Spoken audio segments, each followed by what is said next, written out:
शिक्षा ऐसा धन है जिसे कभी कोई आपसे लूट नहीं सकता, लेकिन हाँ, इसे दान जरूर दिया जा सकता है। ये कहानी है 6 साल के गरीब सुंदर की। बाबा, मैं तैयार हो गया, चलो चलें। रुक बेटा, मैं नहा तो लूं, बस अभी आया मैं। सुंदर, ले, जब तक बाबा नहा कर आ रहे हैं तू ये रोटी खा ले। ले, आज तो रोटी के साथ प्याज भी है खाने को। अच्छा लाओ माँ। माँ, मैं जल्दी वापस आ जाऊंगा, लौटकर मुझे पढ़ाई करनी है। तू जा ही क्यों रहा है? तेरे बाबा ने कब कहा तुझसे कि तू उनके साथ फल सब्जी बेचने चले? पर माँ, ठेला बहुत भारी हो जाता है, बाबा थक जाते होंगे, इसीलिए मैं उनकी मदद करने जाता हूँ। और वैसे भी माँ, मैं तो फल सब्जी बेचते बेचते भी पढ़ाई कर लेता हूँ। वो कैसे?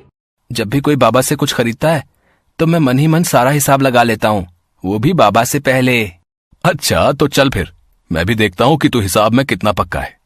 मुझे ये बता कि 20 रुपए किलो के हिसाब से 3 पाव आलू और 40 रुपए किलो के हिसाब से 1 पाव भिंडी के कुल कितने रुपए लेगा तू?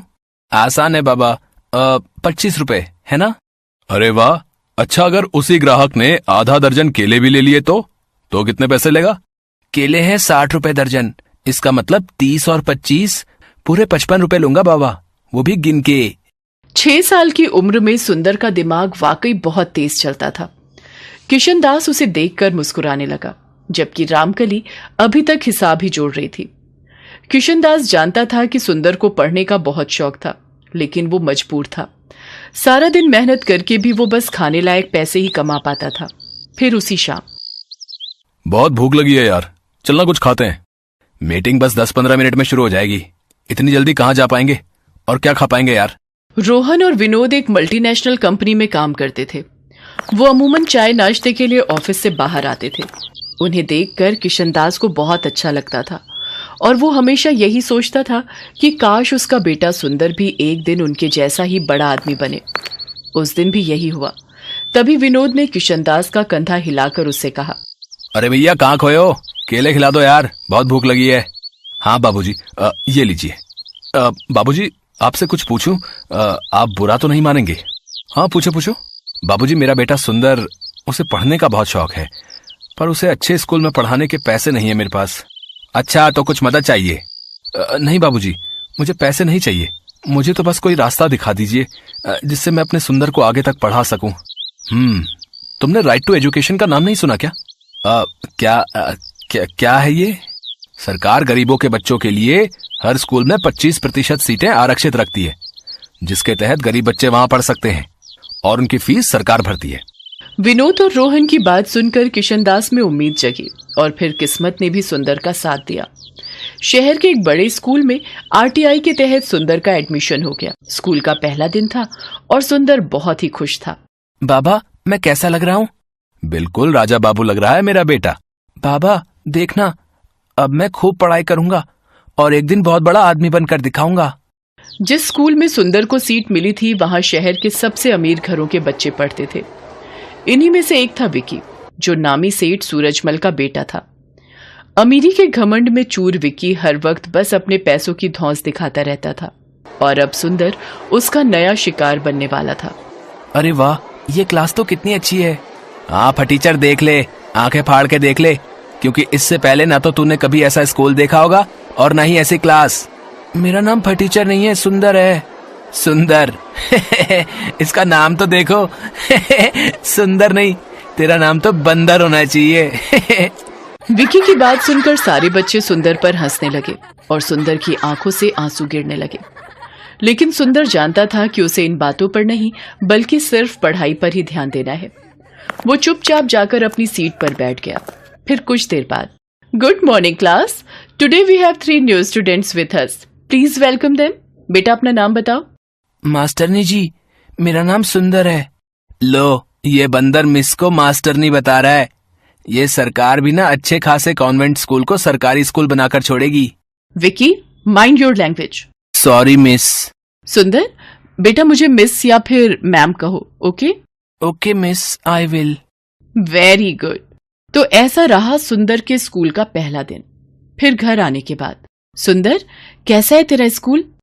माँ बाबा बस पूछो मत, इतना बड़ा स्कूल, इतना बड़ा मैदान, इतना साफ कि क्या कहूँ, इतने सारे झूले और बहुत अच्छी मास्टरनी, मेरा मतलब है कि मिस। और तूने पढ़ाई की या फिर बस स्कूल ही नहीं हारता रहा? आज पढ़ाई कम हुई माँ। आज शनिवार था ना, तो एक मैडम ने नाचना सिखाया। फिर हम लोग स्कूल के मैदान में खेले भी। सुंदर क्लास में हुई घटना को छुपा गया। किशनदास की आंखों में सुंदर के सुनहरे भविष्य के सपने तैर रहे थे, जिन्हें पूरा करने के लिए सुंदर भी पूरी मेहनत और लगन से पढ़ाई कर रहा था। जबकि बदमाश और घमंडी विक्की स्कूल में हर वक्त उसका मजाक बनाता रहता था, लेकिन सुंदर उससे कभी नहीं लड़ा। ऐसे ही वक्त गुजरता गया और एग्जाम्स आ गए। सुंदर दिन रात बस पढ़ाई में ही जुटा रहा और आखिरकार वो पूरी क्लास में फर्स्ट आया। दूसरी तरफ विक्की को स्कूल के अलावा उसके घर पर उसे अलग से पढ़ाने के लिए ट्यूशन टीचर भी आते थे। इसके बावजूद उसका रिजल्ट बहुत अच्छा नहीं था। स्कूल में हर कोई सुंदर की तारीफ करने लगा। ये देखकर विक्की सुंदर से और भी चिढ़ने लगा, लेकिन उसने मन लगाकर पढ़ाई करने के बारे में कभी नहीं सोचा। ऐसे ही और कई साल गुजर गए।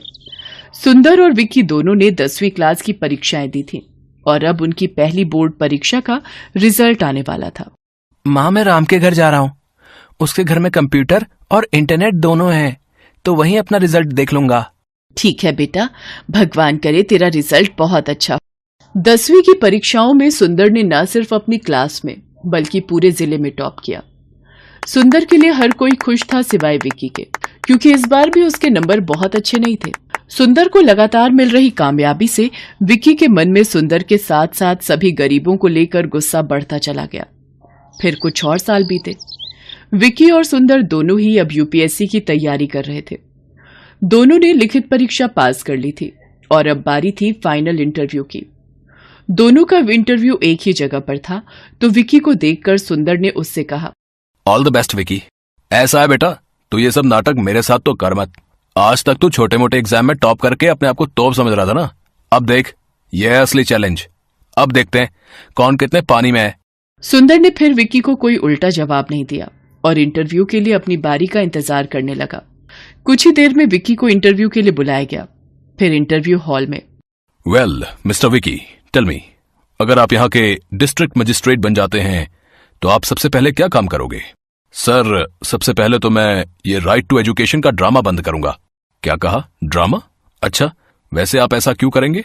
अरे सर, हमारे पेरेंट्स लाखों रुपए खर्च करके जिस स्कूल में हमें पढ़ाते हैं, वहां ये गरीब और चीप सोसाइटी के लोग हमारी बराबरी करने लगते हैं। बिलीव मी, इससे पूरा माहौल खराब हो जाता है। सरकार ने उन लोगों के लिए सरकारी स्कूल खोले तो हैं, तो उन्हें वहीं तक सीमित रहना चाहिए, मुझे ऐसा लगता है। ओके, इसके अलावा? इसके अलावा मैं एक काम और करूंगा। ये जितने फालतू लोग अपने ठेले लेकर बेवजह रोड को घेरे खड़े रहते हैं, मैं उनका भी इंतजाम करूंगा। असल में रोड पर इन्हीं की वजह से ट्रैफिक जाम होता है। ओके मिस्टर विक्की, अब आप जा सकते हैं। Thank you sir. One more thing sir, I want to say. Yes sir, मेरे डैड यहाँ के जाने माने बिजनेसमैन हैं। ये देखिए, ये रहा उनका कार्ड। इसका मैं क्या करूं? क्या कहना चाहते हो? खुलकर कहो। I want to say that I know how to manage manpower and deal with that bloody workers. So I think I am the best option for. Okay, you can leave now. Vicky को इस बात का एहसास तक नहीं था कि interview के दौरान उसके हर शब्द से सिर्फ उसका घमंड ही झलक रहा था। अगली बारी सुंदर की थी। इंटरव्यूअर ने उससे भी वही सवाल पूछा जो विक्की से पूछा था। सर, अगर मुझे ये सौभाग्य मिलता है तो मैं सबसे पहले ये कोशिश करूंगा कि राइट टू एजुकेशन के तहत कुछ और सीट्स बढ़ा सकूं। क्यों? इससे क्या होगा? सर, इसी कोटे की वजह से आज एक गरीब का बेटा इस लायक हुआ है कि आपके सामने बैठ सके। मैं बस यही चाहता हूं कि मेरी तरह हर किसी को यह मौका मिलना चाहिए। ओके, और एक बात और बताइए, ये रोड पर ट्रैफिक जाम और ये स्ट्रीट वेंडर्स को कैसे डील करेंगे? सर, मैं कोशिश करूंगा कि सभी वेंडर्स के लिए किसी सरकारी जगह का इंतजाम कर सकूं, जहां वो अपना सामान आराम से बेच सकें। अच्छा, तो आप सरकारी जमीन मुफ्त में बांटोगे? नो सर, पर हाँ, ये कोशिश जरूर करूंगा कि उन लोगों से जितना कम हो सके उतना न्यूनतम किराया लिया जाए, ताकि सरकार के राजस्व में भी बढ़ोतरी हो और गरीबों को धूप और बारिश से बचकर अपनी रोजी रोटी कमाने का पूरा मौका मिले। इसके साथ ही मेरा जिला सुंदर और व्यवस्थित भी रहे। सुंदर और विक्की की सोच का यही अंतर आखिरकार उस कामयाबी की नींव बना जो इस इंटरव्यू के बाद सुंदर को मिली। विक्की एक बार फिर सुंदर से हार गया, लेकिन इस बार कुछ तो था जो बदल गया था। विक्की के पास खुद पर घमंड करने की अब कोई वजह नहीं थी। वो मजबूर होकर अपने पिता का बिजनेस संभालने तो लगा, लेकिन इसके बाद उसमें सुंदर का सामना कर पाने की हिम्मत बाकी नहीं थी। रामलाल अमन कुमार के घर नौकरी करता था। अमन कुमार का बेटा सौरभ एक बड़े स्कूल में पढ़ता था, जबकि रामलाल का बेटा दीपक एक सरकारी स्कूल में पढ़ता था। सौरभ और दीपक दोनों ही पढ़ने में होशियार थे और अपने अपने स्कूल के अच्छे बच्चों में उनका नाम था। देखो पापा, मेरा रिपोर्ट कार्ड मिल गया, मैं क्लास में फर्स्ट आया हूँ। अरे वाह सौरभ, मुझे पता था मेरा बेटा इस बार भी क्लास में फर्स्ट आएगा। अरे रामलाल, दीपक भी तो अपनी क्लास में फर्स्ट आया है ना? अभी कुछ देर पहले ही वो भी अपना रिपोर्ट कार्ड दिखा रहा था। जी साहब, वो भी अपनी कक्षा में अव्वल आया है। पापा, सरकारी स्कूल में पढ़कर तो कोई भी फर्स्ट आ जाता है, वहां की पढ़ाई तो बहुत आसान है। दीपक ने कोई बड़ा काम नहीं किया एक छोटे से स्कूल में फर्स्ट आकर। सौरभ, ये लो लड्डू, मैं फर्स्ट आया हूं ना तो बापू ने सबको बांटे हैं। मैं नहीं खाता ये बेकार से लड्डू। मॉम, वो चॉकलेट बादाम कहाँ हैं जो आपने सबको खिलाए हैं? मेरे पापा तुम्हारे बापू की तरह सस्ते लड्डू नहीं लाते, वो तो चॉकलेट ड्राई फ्रूट लाए हैं। और ज्यादा इतराने की जरूरत नहीं है, तुम हमारे नौकर के बेटे हो, जितनी मर्जी कोशिश कर ले तो मेरी बराबरी नहीं कर सकता। सौरभ बेटा, ऐसे नहीं बोलते, दीपक भी अच्छा बच्चा है। मॉम, मुझे दीपक एक आंख नहीं भाता, मेरे सामने पापा उसकी तारीफ करते रहते हैं, मुझे बिल्कुल अच्छा नहीं लगता। मैं कपिल के घर खेलने जा रहा हूँ। सौरभ को दीपक से नफरत थी। दीपक भी उसकी तरह पढ़ाई में बहुत अच्छा था। ये बात सुनकर सौरभ और गुस्से में आ जाता है। सौरभ कपिल के घर खेलने चला जाता है। क्या हुआ सौरभ, आज तू बड़ा गुस्से में है? मैं दीपक से नफरत करता हूँ। आज मैं जब पापा को अपना रिपोर्ट कार्ड दिखा रहा था तो दीपक ने भी अपना रिपोर्ट कार्ड दिखाया, वो भी मेरी तरह फर्स्ट आया है। फिर तुम ही बताओ, फिर पापा उसकी भी तारीफ करने लगे, वो हमारे नौकर का बेटा है, ये बात मुझे उसे समझानी होगी। अरे तू चिंता क्यों करता है, सब ठीक हो जाएगा। अच्छा सुन, कल दोपहर में सारे दोस्त गेम में पैसे लगा रहे हैं, तू कितने लगाएगा? मेरी तरफ से 200 रुपए लगा दे। अरे तू फिर से अपनी मम्मी के बैंक अकाउंट से 200 रुपए लेगा तो तेरी मम्मी गुस्सा नहीं करेंगी?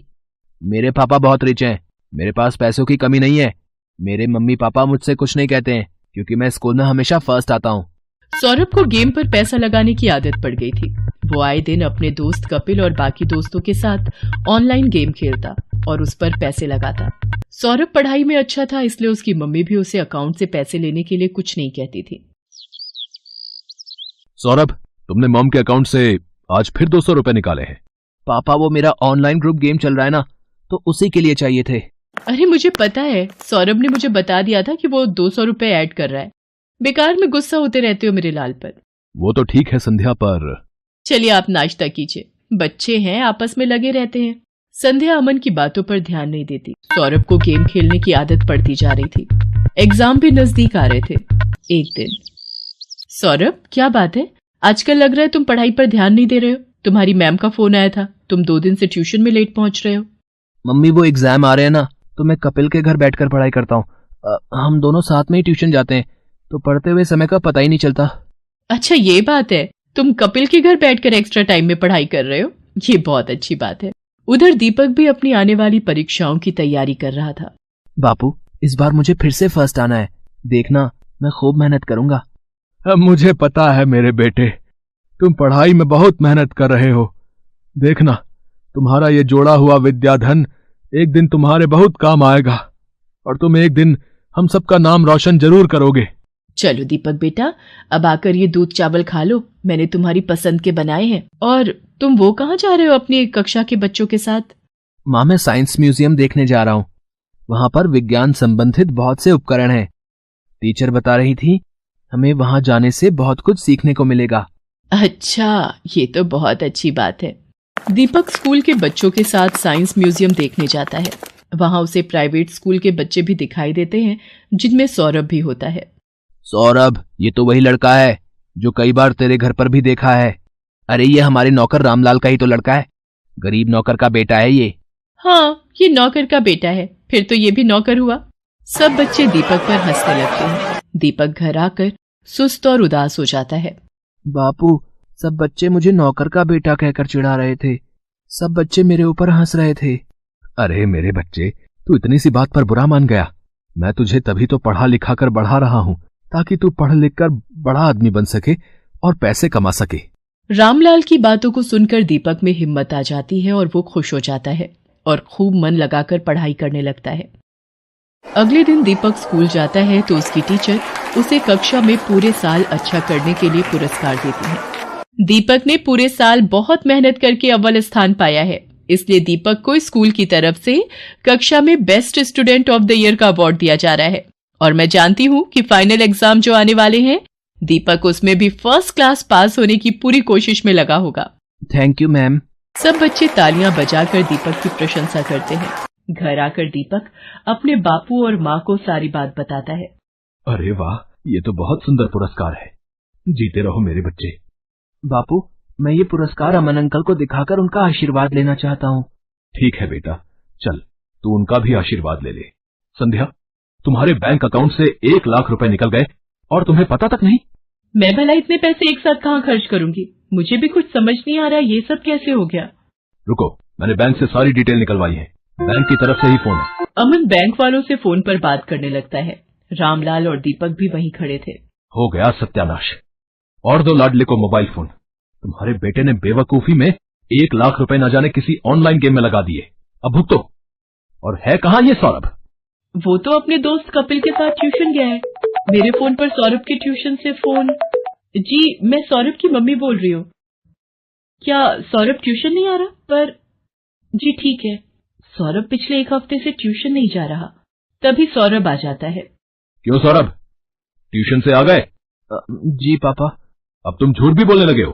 तुमने 1 लाख रुपए किसी ऑनलाइन गेम में लगा दिए और 1 हफ्ते से ट्यूशन भी नहीं जा रहे हो। 2 दिन बाद तुम्हारे फाइनल पेपर हैं। Papa mummy, I am sorry. मैं कपिल के बहकावे में आ गया था और उसी की वजह से आज मैं स्कूल टेस्ट पेपर में भी पहली बार फेल हो गया। अरे रामलाल, तुम कब आए? और दीपक बेटा, ये तुम्हारे हाथ में क्या है? जी ये वो, आज मुझे स्कूल में बेस्ट स्टूडेंट का अवार्ड मिला तो आपका आशीर्वाद लेने आ गया। जीते रहो बेटा, खूब तरक्की करो। अमन दीपक को आशीर्वाद देकर चुपचाप अपने कमरे में चला जाता है। पापा, क्या मैं अंदर आ सकता हूँ? मुझे अभी तुमसे कोई बात नहीं करनी सौरभ, अपने रूम में जाओ। मम्मी पापा मेरे से नाराज है, वो मेरे से बात नहीं कर रहे। सौरभ, अगर तुम्हें सच में अपनी गलती का एहसास है तो अपनी गलती को सुधारो, फिर तुम्हारे पापा का गुस्सा ठंडा हो जाएगा। मुझे पता है मम्मी, मुझे क्या करना है। सौरभ ने अब कपिल और उसके दोस्तों के साथ गेम खेलना बंद कर दिया और खूब मन लगाकर पढ़ने लगा। पर 2 दिन बाद उसका मैथ्स का पेपर था। उसने ट्यूशन की बहुत छुट्टियां ले ली थी और उसका कोर्स अभी बहुत बाकी रह गया था। मम्मी, मेरा बहुत सारा सिलेबस अभी रिवीजन के लिए बाकी है, मैं कैसे कर पाऊंगा? कुछ सवाल तो मुझे समझ भी नहीं आ रहे। सौरभ, तुम एक काम क्यों नहीं करते? दीपक की मैथ्स बहुत अच्छी है, उसके मार्क्स भी बहुत अच्छे आते हैं और मैंने सुना है अब तो सरकारी स्कूल की पढ़ाई भी बहुत अच्छी हो गई है और प्राइवेट स्कूल की किताबें और सरकारी स्कूल की किताबें एक जैसे कोर्स की पढ़ाई जाती हैं। मम्मी, क्या दीपक मेरी मदद करेगा? मैंने हमेशा उसके साथ गलत व्यवहार किया है। कोई बात नहीं, पर अब तुम्हें अपनी गलती का एहसास है, ये बहुत बड़ी बात है। रामलाल, दीपक को जरा बुला लाओ, सौरभ को मैथ्स में उसकी सहायता चाहिए।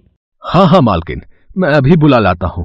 सौरभ दीपक की सहायता से मैथ्स के पेपर की तैयारी करता है और बाकी सभी विषयों में भी सौरभ अब दीपक के साथ ही पढ़ने लगा। सौरभ भी दीपक की तरह अपने स्कूल में फर्स्ट आता है। सौरभ, तुम्हारा रिजल्ट देखकर मैं आज बहुत खुश हूँ। पापा, ये सब दीपक की वजह से ही हुआ है, इसने मेरी एग्जाम के दिनों में बहुत हेल्प की। थैंक यू दीपक। रामलाल, तुम्हारा बेटा दीपक बहुत होनहार है, देखना ये एक दिन जरूर बड़ा आदमी बनेगा। अमन अंकल, एक दिन मैं भी आपकी तरह ही बड़ा बिजनेसमैन बनूंगा। दीपक की बातों को सुनकर रामलाल की आंखों में खुशी के आंसू आ जाते हैं और वो दीपक को गले से लगा लेता है। Best buddies. Hello friends, thanks for watching this video. अगर आपको ये वीडियो पसंद आया है तो प्लीज लाइक, सब्सक्राइब, कमेंट्स करें इस वीडियो पर और हाँ, शेयर करना भी ना भूलें। और भी मजेदार वीडियो देखने के लिए नीचे दिए गए बेल आइकॉन को दबाएं। देखते रहिए बेस्ट बडीज।